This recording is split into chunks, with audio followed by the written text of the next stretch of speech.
Namaskar, welcome at English Study. I am Rekha Gupta. This is next video in the series of literary terms and devices.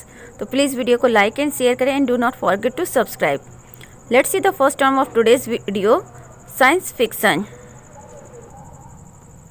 A narrative in an explicit attempt is made to render plausible the fictional world by reference to known or imagined scientific principles or to a projected advance in the organization of society.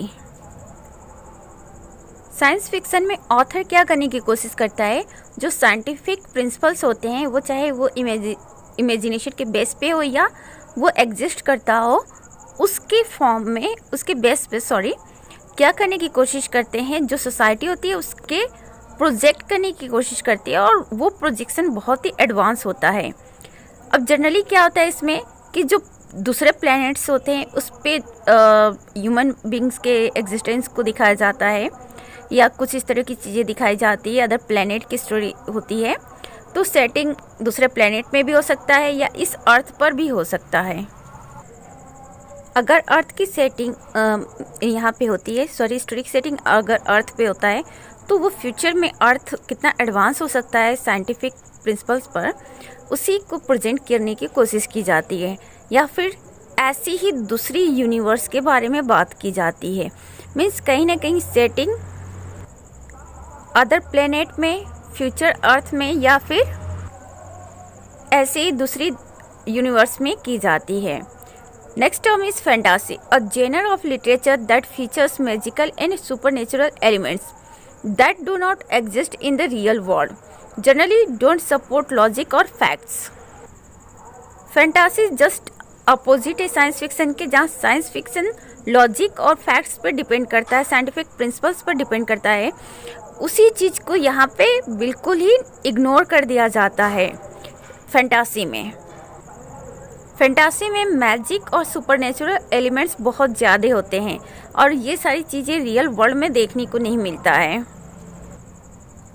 Fantasy में ही आपको परियों की कहानी हुआ, फिर witches, ghost, इन सब का आपको मिलेगा इनके बारे में पढ़ने के लिए या देखने के लिए. In this way you can say that जहाँ साइंस फिक्शन लॉजिक और फैक्ट्स को सपोर्ट करता है वहीं फैंटासी इसको रिजेक्ट करता है. Next term is seven deadly sins. Seven deadly sins क्या होते हैं लिटरेचर में देख लेते हैं. In medieval and later Christian theology this sins was usually identified as pride, covetousness, lust, envy, gluttony, anger and sloth. Medieval and later Christian theology में जो seven deadly scene थे वो क्या क्या थे, एक्चुअली उनको आइडेंटिफाई किया गया है pride, covetousness, lust, envy, gluttony, anger और स्लॉथ. तो ये जो इविल्स होते हैं ह्यूमन नेचर में, इसी को सेवन डेडली सीन कहा गया है according to Christian theology. They were called deadly because they were considered to put the soul of anyone manifesting them in peril of eternal perdition. इसमें इनको सेवन डेडली सीन इसलिए कहा गया है, actually deadly होने की वजह इनकी ये है कि इन जो ये सेवन इविल्स है इंसान के अंदर, वो कहीं ना कहीं इंसान को उस कंडीशन में पहुंचा देती है जहां इंसान अपना सब कुछ बर्बाद कर देता है. तो ये जो इविल है उसकी वजह से कहीं ना कहीं जो इंसान होता है वो बर्बाद हो जाता है, इसीलिए इन्हें सेवन डेडली सीन्स कहा गया है. Next term is short stories. A short story is a brief work in prose fiction and most of terms for analyzing the component elements, the types and the various narrative techniques of the novel are applicable to the short story as well. Short story brief prose fiction होता है. component elements, types, various narrative techniques जो कुछ भी novel में मिलते हैं वो सब कुछ शॉर्ट स्टोरी में भी अप्लीकेबल है, बिकॉज इसमें भी नॉवेल की तरह कैरेक्टर्स होते हैं, डिक्शन होते हैं, फिगरेटिव लैंग्वेज होता है, तो वो सब कुछ होता है, बस ये शॉर्ट होता है in the comparison of novel. Next term is soliloquy, an act of talking to oneself whether silently और अलाउड. सॉलिलॉकी क्या होता है, इसमें कैरेक्टर अपने आप से बात करते हैं, चाहे वो साइलेंटली बात कर सकते हैं या फिर ऊंची आवाज़ में भी. मीन्स अपने आप से मन में बातें करते हैं या फिर ऊंची आवाज़ में भी बात करते हैं, that is called soliloquy. In drama, it denotes the conviction by which a character alone on the stage utters his or her thoughts aloud but not to be listened by other characters. Drama में soliloquy में क्या होता है कि character stage पर अपनी विचारों को ऊंची आवाज़ में प्रेजेंट करने की कोशिश करता है, और ये दूसरे कैरेक्टर्स के लिए नहीं होता है, सिर्फ ऑडियंस के लिए होता है soliloquy. It is to convey information about a character's motives and state of mind, or for purpose of exposition and sometimes in order to guard the judgment and responses of the audience. तो इसमें क्या होता है कि जो character होते हैं उनकी जो मोटिव्स होते हैं, उनकी जो थॉट्स होते हैं, उनके स्टेट ऑफ माइंड होते हैं, उसको एक्सपोज किया जाता है. मीन्स एक कैरेक्टर क्या सोच रहा है सिचुएशन को लेकर या किसी अदर कैरेक्टर को लेकर. और कभी कभी उस कैरेक्टर की जो soliloquy होती है, उसमें जो स्पीच होता है, उसे सुनकर उसके बेस पर जो ऑडियंस होते हैं वो अपने जजमेंट और रिस्पॉन्स को प्रेजेंट करते हैं. ओवरऑल देखा जाए soliloquy क्या एक स्पीच होता है कैरेक्टर का, जो कि वो अपने आप से बातें करता है, या तो वो ऊंची आवाज़ में भी बात कर सकता है या साइलेंटली भी. बट ड्रामा में ऊंची आवाज़ में ही बात किया जाता है क्योंकि वो ऑडियंस को सुनना होता है, और soliloquy दूसरे कैरेक्टर को नहीं सुनना होता है, जिसमें कैरेक्टर के जो मोटिव्स होते हैं, स्टेट ऑफ माइंड होता है, वो प्रेजेंट होती है. और ऐसा जनरली ड्रामा में भी तो देखने को मिलता ही है, मूवीज़ में भी ये देखने को मिलता है. और soliloquy बहुत ही इंपॉर्टेंट पार्ट होता है ड्रामा और मूवी का. soliloquy के बिना किसी कैरेक्टर की जो इनर थॉट्स होते हैं ना, उसको हम नहीं समझ पाएंगे. तो ये ऑडियंस को थोड़ा सा मतलब अजीब लगेगा. अगर soliloquy प्रेजेंट होता है तो उससे ऑडियंस का इंटरेस्ट जो होता है मूवी में और ड्रामा में वो इंक्रीज़ हो जाता है. Next term is sonnet, a lyric poem consisting of a single stanza of 14 iambic pentameter lines linked by an intricate rhyme scheme. Sonnet क्या होता है? सिंगल स्टांजा होती है इसमें 14 लाइन्स की. सोनेट जनरली आयम्बिक पेंटामीटर में राइट किए जाते हैं और इसमें राइम स्कीम होते हैं. इंट्रिकेट राइम स्कीम होता है, फिक्स होता है. इटालियन और पेट्रार्कन सोनेट. सोनेट 3 काइंड्स के होते हैं, इटालियन या पेट्रार्कन सोनेट है, फिर इंग्लिश और Shakespearean sonnet, then Spenserian sonnet. तो first let's see about Italian और पेट्रार्कन सोनेट. इसकी थीम लव और ब्लेम होता है. इसमें 2 मेन पार्ट्स होते हैं, octave and sestet. Octave 8 lines की होती है, इसकी राइमिंग होती है ए बी बी ए, और सेस्टेट 6 लाइन्स की होती है, इसकी राइमिंग सी डी ई होता है या फिर सी डी सी होता है. तो थोड़ा सा इसमें देख लेंगे पैटर्न को, बिकॉज सोनेट में पैटर्न से ही लेकर क्वेश्चंस अराइज होते हैं. इंग्लैंड में सोनेट को इंट्रोड्यूस करने वाले सर थॉमस वेट हैं, जो कि इन्होंने 16th सेंचुरी में इंट्रोड्यूस किया था. इंग्लिश और शेक्सपियरियन सोनेट क्या है, let's see. Based on love, ageing, beauty, time, lust, practical obligations, feelings of incompetence. तो ये सारे इसके थीम्स होते हैं शेक्सपियरियन और इंग्लिश सोनेट के. इसमें 3 पार्ट्स होते हैं और वो 3 पार्ट्स क्वाट्रेंस कहलाते हैं. तो टोटल 14 लाइन्स होते हैं, 3 क्वाट्रेंस और एक कंक्लूडिंग कपलेट में होता है. इसकी rhyming A B C D होता है, ई एफ जी. तो ये राइम स्कीम में थोड़ा सा यहाँ पे मिस्टेक हो गया, उसको देख लीजिएगा. C D C E F G. एक बार और क्लियर कर लीजिए, ए बी राइमिंग होगी इसकी फर्स्ट क्वार्टर में, सेकेंड क्वार्टर में सी डी, थर्ड क्वार्टर में ई एफ एंड कपलेट होगा जी. स्पेंसरियन सोनेट, इसकी थीम होती है लव. इसमें भी शेक्सपियरियन सोनेट की तरह 3 क्वार्टर्स और एक कपलेट होता है, लेकिन इसकी राइमिंग उससे अलग होती है. इसमें राइमिंग क्या होता है, फर्स्ट क्वार्टर में ए बी होता है, सेकंड में बी सी, थर्ड में सी डी और कपलेट में ई. तो सोनेट क्या हो गया, 14 लाइन का स्टेंजा है और 3 सोनेट होते हैं, इटालियन और पेट्रार्कन सोनेट। क्योंकि इटालियन सोनेट को ही इसके जो इंट्रोड्यूस करने वाले थे वो पेट्रार्क थे, तो इसीलिए पेट्रार्क के नाम पे ही पेट्रार्कन सोनेट भी रख दिया गया है। और इंग्लिश सोनेट को पॉपुलराइज किया था शेक्सपियर ने, इसीलिए इसको शेक्सपियरियन सोनेट भी कहते हैं। And third one is Spenserian sonnet. तो इंग्लैंड में सोनेट को इंट्रोड्यूस तो किया था सर थॉमस विट ने, लेकिन इंग्लिश सोनेट का नाम पड़ गया Shakespearean sonnet because he popularised it.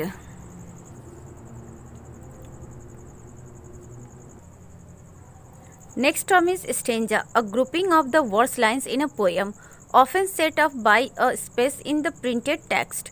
Usually the stanzas of a given poem area marked by a recurrent pattern of rhyme and are also uniform in the number and lengths of the component lines. तो stanza क्या होता है, lines के groups होते हैं poem में, verse line के groups होते हैं, और जनरली जब इसको प्रिंट किया जाता है तो थोड़ा सा एक स्टेंजा और दो स्टेंजा के बीच में थोड़ा सा गैप होता है, स्पेस दे दिया जाता है। तो जनरली जो स्टेंजा होते हैं पोएम में, उसके एरिया को स्पेशल राइम स्कीम के थ्रू उसको मार्क किया जाता है। मीन कि जो स्टेंजा वाइज जो राइम स्कीम होती है वो थोड़ी चेंज होती है, और इनकी जो नंबर और लेंथ होते हैं वो सेम होते हैं। मीन्स अगर 4 लाइन्स के स्टेंजा है तो 4 लाइन्स होंगे, 2 लाइन्स के स्टेंजा है तो 2 लाइन्स होंगे, और उनकी जो लेंथ होती है लाइन की वो भी सेम होते हैं। तो पोएम में स्टेंजा एक तरह से स्टेप्स होता है, 1 बाय 1 स्टेप्स जैसे वॉक करते हैं, वैसे स्टेंजा बाय स्टेंजा जो ऑथर की फीलिंग्स और थॉट्स होते हैं वो आगे प्रोसीड होती है।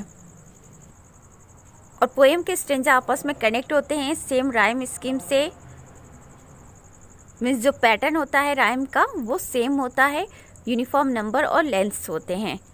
Next term is stock character, a stereotypical person or type of person in work of art such as a novel, play or a film, whom audience recognize from frequent recurrences in a particular literary tradition.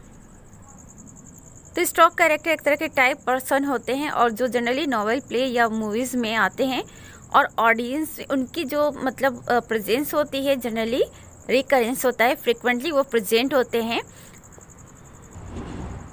और उनकी presence particular literary tradition में होता है।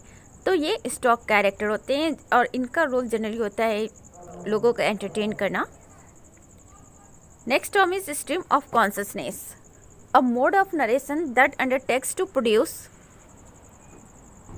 reproduce without narrator's intervention the full spectrum and continuous flow of a character's mental process in which sense perceptions mingle with conscious and half conscious thoughts, memories, expectations, feelings and random associations.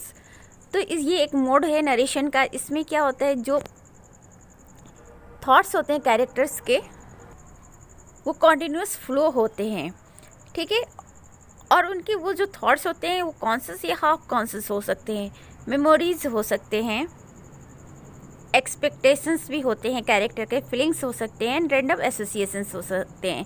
तो stream of consciousness में characters के अंदर उसके mental process में या उसके inner वे में क्या होते हैं, जो फीलिंग्स होते हैं, मेमोरीज होते हैं, थॉट्स होते हैं, उसका फ्लो होता है। Next term is style, the manner of linguistic expression in prose और वर्स, हाउ स्पीकर्स और writers say whatever it is that they say. The style specific to a particular work or writer or else distinctive of a type of writings has been analyzed in such terms. The written aim, characteristic diction or choice of words, type of sentence structure and syntax, and the density and kinds of figurative language. तो style क्या होता है, ये एक तरह से linguistic expression होता है, उसको लिंग्विस्टिक एक्सप्रेशन को प्रेजेंट करने का मैनर होता है प्रोज या वर्ड्स में, जिसमें स्पीकर्स या राइटर्स जो भी कुछ स्टेटमेंट कहते हैं, मतलब स्पीकर जो कहता है उसको राइटर जिस वे में प्रेजेंट करता है, दैट इज स्टाइल। और इसमें किसी भी पर्टिकुलर वर्क या राइटर, तो हर पर्टिकुलर वर्क के अलग स्टाइल होते हैं, स्पेसिफिक स्टाइल होते हैं, और राइटर की भी अपनी स्पेसिफिक स्टाइल होती है राइटिंग की। और इसको एनालाइज करने के लिए कुछ टर्म्स होते हैं जैसे रिटोरिकल, सिचुएशन और aim, characteristics, diction, choice of words और types of sentence structure, syntax, ये सभी चीज़ें इसे एनालाइज करते हैं। और साथ ही जो फिगरेटिव लैंग्वेज है वो भी। Next term is sublime. It refers to use of language and description that excites thoughts and emotions beyond ordinary experience. ये क्या करता है, जो थॉट्स और इमोशंस होते हैं उसको एक्साइट्स करता है। मीन्स सबलाइम में क्या होता है कि जो लोगों की थॉट्स और इमोशंस होते हैं वो ऑर्डिनरी नहीं होते हैं, उस ऑर्डिनरी सिचुएशन के एक्सपीरियंस के वो बियॉन्ड होते हैं। दो often associated with grandeur, the sublime may also refer to the grotesque or other extraordinary experiences that take us beyond ourselves। तो इसमें जो हमारी एक्सपीरियंस होती है ना, हमारे थॉट्स और इमोशंस को लेकर, वो बियॉन्ड होती है, हमारी पहुंच के आगे होती है, ऊपर होती है। मीन्स जो थॉट्स और इमोशंस है उसको लेकर जो एक्सपीरियंस होते हैं वो आउट ऑफ रीच होते हैं नॉर्मल कंडीशन में। Symbol, a word or phrase that signifies an object or event which in its turn signifies something or has a range of reference beyond itself। Symbol क्या होता है, ये word या phrase होते हैं और ये किसी ऑब्जेक्ट या इवेंट को सिग्निफाई करते हैं। तो इसमें जो वर्ड फ्रेज होते हैं उनका यूज़ होता है किसी ऑब्जेक्ट या इवेंट को रिफ़र किया जाता है, सिंबल के फॉर्म में प्रेजेंट किया जाता है, और जिसके मीनिंग्स होते हैं कुछ और। मीन्स जो वर्ड और फ्रेज उस ऑब्जेक्ट इवेंट के लिए यूज़ किया जाता है उससे कुछ अलग उसका मीनिंग होता है। A symbol is anything that hints at something else, usually something abstract such as an idea or belief. Symbol में क्या होता है, जिस ऑब्जेक्ट या इवेंट के लिए जो वर्ड और फ्रेज यूज़ किए जाते हैं वो किसी एब्स्ट्रैक्ट चीज़ के लिए हिंट करता है। जैसे वो एब्स्ट्रैक्ट चीज़ कोई आइडिया या बिलीफ हो सकता है और उसको सिंबॉलिक फॉर्म में प्रेजेंट किया जाता है प्रतीक के रूप में। A literary symbol is an object और पर्सन, अ सिचुएशन और an action that has literal meaning in a story but suggest और represents other meaning. Literary symbol क्या होता है, कोई ऑब्जेक्ट भी हो सकता है, कोई पर्सन, सिचुएशन या एक्शन भी हो सकता है जिसका लिटरल मीनिंग होता है स्टोरी में, लेकिन उसका रियल जो मीनिंग होता है वो कुछ और होता है, वो दूसरे मीनिंग को सजेस्ट या रिप्रेजेंट करता है। For example, sun is symbol of hot and moon is symbol of cool. This is enough for today. तो प्लीज़ वीडियो को लाइक शेयर करें और चैनल को सब्सक्राइब भी करें। Thanks for watching.